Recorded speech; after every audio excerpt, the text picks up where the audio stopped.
Hi students, welcome to GK Accounts and Max.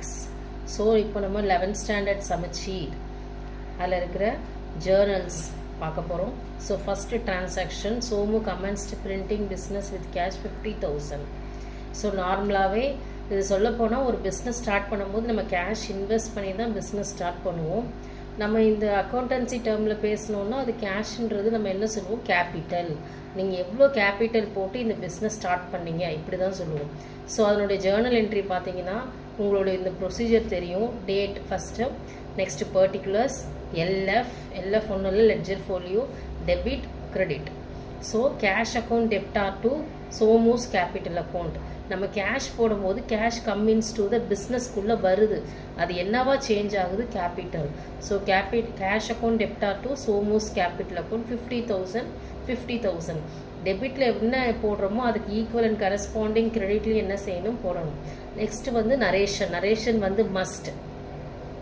இந்த open bracket close bracket வைங்க. இப்போ யார் இன்வெஸ்ட் பண்ணுறா, சோமுனா Somu commenced business with capital, இல்லை ராஜுனா Raju commenced business with capital. So அந்த மாதிரி எழுதுங்க. Second transaction, bought goods for cash 4,000. பாட்னா பர்ச்சேஸ். அப்போ பர்ச்சேஸ்னால் இங்கே என்ன கேஷ் வந்து பர்ச்சேஸ் பண்ணியிருக்குன்னா கேஷ் பர்ச்சேஸ் பண்ணியிருக்காங்க. அப்போ இங்கே கேஷ் பர்ச்சேஸ்னால் அப்போ கேஷ் கோஸ் அவுட். நம்ம எப்போ பர்ச்சேஸ் பண்ணாலும் கேஷ் நம்மளை விட்டு என்ன செய்யணும், வெளில போயிடும். ஸோ அப்போ அதுக்கு நம்ம வந்து பர்ச்சேஸ் அக்கௌண்ட், என்ன அக்கௌண்ட் வந்து நம்மக்கிட்ட என்ன வரும், என்ன ப்ராடக்ட் வருதோ அது நம்மக்கிட்ட வரும். So purchase account debtor to cash account, அது எவ்வளோ, 4,000. நெக்ஸ்ட்டு பர்ச்சேஸ்டு குட்ஸ் ஃப்ரம் ராகுல் ஃபார் 10,000 ஆன் கிரெடிட். ஸோ இந்த செகண்ட் டிரான்சாக்ஷன் வந்து கேஷ் பர்ச்சேஸ். அப்போ இந்த தேர்ட் டிரான்சாக்ஷன் வந்து கிரெடிட் பர்ச்சேஸ். அப்போ கிரெடிட் பர்ச்சேஸ்னால் கேஷுன்ற வேர்டு வராது, ஏன்னா நான் ஃப்யூச்சரில் தரேன் அப்படின்னு நம்ம சொல்லிட்டு வாங்குறது தான் என்னது, கிரெடிட் பர்ச்சேஸ். அப்போ பர்ச்சேஸ் பண்ணும் போது ஐட்டம் நம்மக்கிட்ட வரும், நம்மக்கிட்ட வந்து கேஷ் போகாது. நம்ம யார்கிட்ட வந்து பர்ச்சேஸ் பண்ணுறோமோ அவங்க நேமை எழுதணும். ஸோ அதுக்கு ஃபார் எக்ஸாம்பிள் பார்த்தீங்கன்னா பர்ச்சேஸ்னால் purchase account debtor to Rahul's account. Next பாருங்கள், கேஷ் பெய் டு ராகுல். ஸோ பேமெண்ட் பண்ணியிருக்கோம் யாருக்கு, ராகுல். எவ்வளோ, 4,000. அப்போ கேஷ் கோஸ் அவுட் யாருக்கு போயிருக்கு, ராகுலுக்கு போயிருக்கு. ஸோ ராகுல் account debtor to cash account எவ்வளோ, 4,000. Next fifth transaction, withdrew cash for personal use. வித்ட்ரூனாவே நம்ம வந்து கேஷ் எடுத்துருக்கோம்னு அர்த்தம். பர்சனல் யூஸ், டொமஸ்டிக் யூஸ், இந்த மாதிரி பார்த்தீங்கன்னாவே நம்ம என்ன எழுதணும், ட்ராயிங்ஸ்.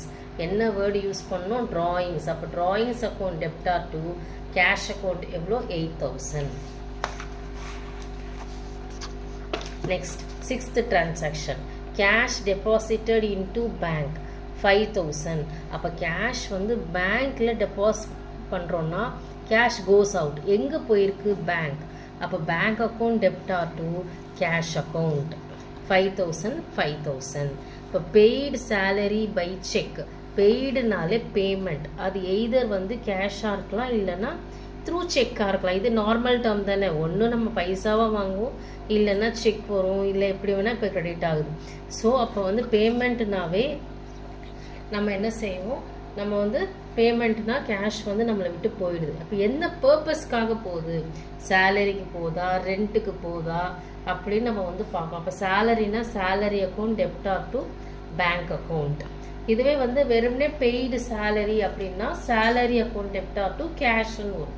இங்கே செக் இருக்கிறதுனால தான் நீங்கள் பேங்க்குன்னு எழுதுறீங்க. 3,000. Next sold goods to Mahesh on credit 9,000. அது மாதிரி சேல்ஸ், சோல்டுனா சேல்ஸ். சோல்டுலேயும் 2 டைப்ஸ் இருக்குது. ஒன்று கேஷ் சேல்ஸ், இன்னொன்று வந்து கிரெடிட் சேல்ஸ். கேஷ் சேல்னா சேல் பண்ணால் cash comes in to the business, நம்ம கையில் கேஷ் வரும். இது நார்மல் தானே, ஒரு பொருளை நம்ம விற்றோம்னா நமக்கு பணம் வரும். இப்போ இது கிரெடிட் சேல் நடந்திருக்கிறதுனால நம்மளை விட்டு கூட்ஸ் போயிடும், ஆனால் கேஷ் இப்போ வராது, ஃப்யூச்சரில் நமக்கு வரும். அப்போது யாருக்கு போயிருக்கு, மகேஷ்க்கு போயிருக்கு. அப்போ Mahesh account debtor to sales account. Next 9th transaction, goods sold to Mahendran for cash. அப்போ goods sold to Mahendran for கேஷ்னா மகேந்திரனுக்கு கேஷ் சேல்ஸ் பண்ணியிருக்கோம். இப்போ லாஸ்ட் டிரான்சாக்ஷன் அது கிரெடிட் சேல்ஸ், இது வந்து கேஷ் சேல்ஸ். அப்போது கேஷ் சேல்ஸ் பண்ணாவே cash comes in. Cash account debtor to sales 5,000. Next borrowed loan from bank. Loan வாங்கியிருக்கோம். எங்கேருந்து வாங்கியிருக்கோம்? பேங்க்லேருந்து வாங்கியிருக்கோம். அப்போ bank account debtor to bank loan account. Borrowed லோன்னாவே நம்ம என்ன எழுதணும்? Bank loan account. So 10,000 10,000. Next received commission by cash எவ்வளோ? 5,000. கமிஷன்னா பை வே ஆஃப் கேஷ் தான் நம்ம ரிசீவ் பண்ணுவோம். அப்போ கேஷ் அக்கௌண்ட் டெப்டார் டு என்ன இதுலேருந்து வந்திருக்கு? கமிஷன் அக்கௌண்ட்லேருந்து வந்திருக்கு. So cash account debtor to commission அக்கௌண்ட்டுன்னு எழுதலாம், இல்லை கமிஷன் ரிசீவ்டு அக்கௌண்ட்டுன்னு எழுதலாம். ஏன்னா இப்போ கமிஷன்லேயே 2 இருக்குது. ஒன்று பெய்டு இருக்குது, இன்னொன்று ரிசீவ்டு இருக்குது. அதனால் அப்போ நீங்கள் வந்து இப்போ இது ரிசீவ் பண்ணியிருக்கிறதுனால கூட என்ன செய்யுங்க? ரிசீவ்டு அக்கௌண்ட்டுன்னு எழுதுங்க. Next, 12th transaction, paid 4,800 in full settlement of 5,000 due to the creditor Keerthana. அப்போ பேமெண்ட் பண்ணியிருக்கோம். அப்போ டெப்டார் கிரெடிட்டார்னு உங்களுக்கு என்னன்னு தெரியும்? கிரெடிட்டார்னா யாருன்னா நம்ம யார்கிட்ட இருந்து கிரெடிட் பர்ச்சேஸ் பண்ணியிருக்கோமோ அவன் தான் வந்து கிரெடிட்டார். ஸோ அவனுக்கு நாம் என்ன செய்யணும்? பே பண்ணணும். அவனுக்கு நான் எவ்வளோ பே பண்ணணும்? 5,000. ஆனால் எவ்வளோ பே பண்ணியிருக்கேன்? 4,800. அப்போ இதில் என்ன புரியுதுன்னா 200 rupees எனக்கு டிஸ்கவுண்ட் வந்து எனக்கு ரிசீவ் ஆகிருக்கு. அப்போ அந்த கீர்த்தனான்ற அந்த கிரெடிட்டார் வந்து 200 rupees டிஸ்கவுண்ட்டு கொடுத்துருக்காங்கன்னு அர்த்தம். ஸோ அதுக்கு என்ன என்ட்ரினா, இப்போ பேமெண்ட்னாவே நான் ஏற்கனவே சொல்லியிருக்கேன் கேஷ் வெளில போகிறது. அப்போ அது கீழே தான் வரணும். யாருக்கு போயிருக்கு? கீர்த்தனாக்கு நான் டோட்டலாக எவ்வளோ பே பண்ணணும்? 5,000. அப்போது நான் என்னோடய டிஸ்கவுண்ட் எவ்வளோ ரிசீவ் ஆகிருக்கு? 200. So Keerthana account 5,000, cash account 4,800, to discount received 200. Next, 13th transaction, Dinesh, a customer is declared insolvent and 40 paise in a rupee received from estate for his due 10,000. இப்போ இதில் என்ன தெரியுதுன்னா, தினேஷ்னு ஒரு கஸ்டமர் வந்து அவன் இன்சால்வெண்ட்டுன்னு டிக்ளேர் பண்ணிட்டான். இன்சால்வெண்ட்னா என்ன அர்த்தம்னா, ஃபார் எக்ஸாம்பிள் அவனுக்கு பிஸ்னஸில் ஹெவி லாஸ் ஆகிடுச்சு அப்படின்னு அவன் இன்ஸ்டால்மெண்ட்டுன்னு டிக்ளேர் பண்ணிவிடுவான். அவன்கிட்ட வந்து பைசா வாங்க முடியாது. அது வந்து நம்ம வந்து சும்மா வாயால் சொல்ல முடியாது, த்ரூ கோர்ட் தான் டிக்ளேர் பண்ண முடியும்.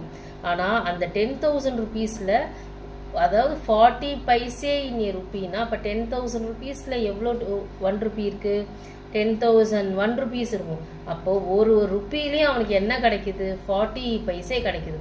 அப்போ 40 பைசேன்னா அப்போ 40 by அந்த 1 rupee into 10,000 போட்டிங்கன்னா அப்போ அவனுக்கு எவ்வளோ வந்திருக்கு? 4,000. அப்போ டோட்டலாக தினேஷ்கிட்டேருந்து எவ்வளோ வரணும்? 10. அப்போ என்ன வரல? 6. 10 minus 4 6. அப்போ அதுதான் நம்ம என்ன சொல்லுவோம்? Bad debts. தமிழில் சொல்லணும்னா வாராக்கடன்.